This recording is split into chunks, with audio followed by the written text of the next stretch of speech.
Bagaimana orang Kristen menjadi kaya? Kita tahu bahwa kata korupsi di Indonesia sangat kental.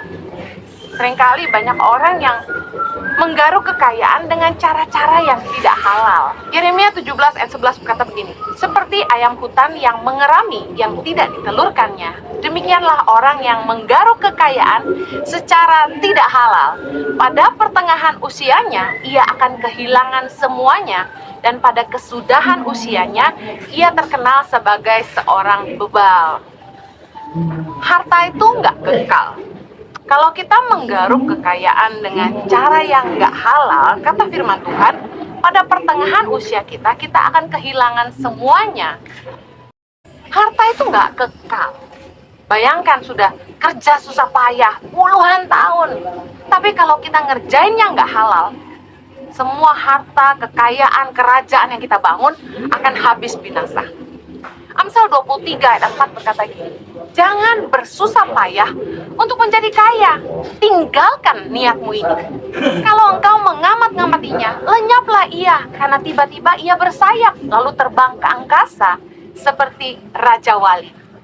Banyak orang yang mungkin saat dia sedang makmur, sukses, kaya, melimpah, dia menikmati semuanya itu dan menutup mata untuk melihat apakah yang dikerjakannya halal atau tidak, benar atau salah. Tetapi ingat baik, kita anak-anak Tuhan, kita orang percaya harus ngerti firman Tuhan dan menghidupinya. Tahu saja nggak cukup, kita harus lakukan. Harta itu nggak kekal. Jangan menggaruk kekayaan dengan cara-cara yang tidak halal. Jangan pakai cara-cara kotor untuk jadi kaya. Salah satunya, jangan makan suap. Keluaran 23 ayat 8 bilang begini, suap janganlah kau terima, sebab suap membuat buta mata orang-orang yang melihat dan memutarbalikkan perkara orang-orang yang benar. Keinginan untuk menjadi kaya membuat orang mau makan suap, lalu menghalalkan segala cara. Yang lurus dibengkokkan, yang benar dibikin salah, yang mudah dipersulit, hanya untuk cari suap. Harusnya ada jalan yang lurus, biaya administrasi sekian, tapi jadinya malah harus disuap. Jangan sampai kita nyembah sama berhala demi harta. Oh, saya kaget di zaman semodern ini masih ada aja orang-orang yang cari pesugihan ke dukun. Pesugihan tuh cari kaya ke dukun. Nyembah berhala, duduk di bawah pohon, mandi air kembang, puasa duduk di bawah pohon. Kalau daunnya jatuh, namanya berkat, dibawa pulang, selipin di lemari pakaian atau di dompet. Astaga. Ada lagi cerita, ada orang yang karena pengen kaya, dia katanya nyolong tanah orang kaya, disimpan di rumahnya supaya ketularan kaya. Saya baru pernah dengar ini. Kok bisa sih? Padahal orang ini sekolah tinggi tapi masih percaya beginian. Ada juga panggil Feng Shui ke rumahnya, ke kantornya, untuk diarahkan arah mana yang hoki. Ada lagi yang minta nasihat sama orang sakti. Jangan pernah minta nasihat sama orang-orang sakti deh. Jangan mengandalkan orang kuat, bergantunglah kepada tangan Tuhan yang kuat. Kita itu punya Tuhan yang dahsyat. Belajar ngandalin Tuhan, jangan mengandalkan manusia. Apalagi percaya kepada setan-setan untuk mendatangkan kekayaan. Jangan sampai kita nganut kepercayaan. Harus punya patung ikan, patung kucing yang di toko-toko yang tangannya gini-gini tuh loh. Kepercayaan seperti ini, kita pikir bisa menambah kekayaan kita, membuat kita kaya. Firman Tuhan berkata dalam 1 Korintus 10:13, pencobaan-pencobaan yang kamu alami ialah pencobaan-pencobaan biasa yang tidak melebihi kekuatan manusia, sebab Allah setia dan karena itu Ia tidak akan membiarkan kamu dicobai melampaui kekuatanmu. Pada waktu kamu dicobai, Ia akan memberikan kepadamu jalan keluar sehingga kamu dapat menanggungnya. Ayat 14, karena itu saudara-saudaraku yang kekasih, jauhilah penyembahan berhala. Seringkali ada orang-orang yang mungkin udah putus asa, udah coba semua cara untuk jadi kaya, tapi terus saja menghadapi begitu banyak masalah, ditipu orang lah, dagangannya nggak laku lah, ngalami begitu banyak pencobaan dan ujian hidup. Akhirnya kepepet, yang dicari si pepet. Jangan sampai kita menyembah berhala untuk jadi kaya. Dengar baik, firman Tuhan berkata, Imamat 26 ayat 1, janganlah kamu membuat berhala bagimu dan patung atau tugu berhala. Janganlah kamu dirikan bagimu.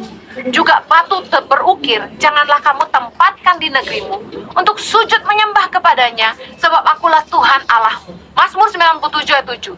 Semua orang yang beribadah kepada patung akan mendapat malu. Orang yang memegahkan diri karena berhala-berhala, segala Allah sujud menyembah kepadanya. Dengar baik, kita itu punya Tuhan yang sangat-sangat luar biasa. Tuhan yang maha besar, maha kuasa, pencipta langit dan bumi. Tidak ada lagi Tuhan selain Dia. Dia yang paling besar, paling tinggi, paling mulia, paling kuat, paling dahsyat. Kenapa kita harus cari yang kutrit-kucrit? Kenapa kita pakai tuyul-tuyul? Kenapa kita pakai dukun? Kenapa cari mantra-mantra, magic-magic untuk mencari kekayaan? Buat apa? Ketika kita datang kepada setan untuk minta kekayaan, kita sedang menyerahkan jiwa kita kepada iblis. Kita sedang menyerahkan jiwa kita kepada setan untuk dibinasakan. Jangan salahkan Tuhan, karena seringkali orang pengen kaya, cari pesugihan. Jangan menjatuhkan orang lain untuk naik ke atas. Orang ini untuk sukses, ya, untuk maju, untuk kaya, untuk jadi besar, seringkali pakai hal-hal yang tidak benar, pakai cara-cara yang tidak berkenan kepada Allah, pakai cara-cara yang nggak halal, dengan mencela, menuduh, memanipulasi berita.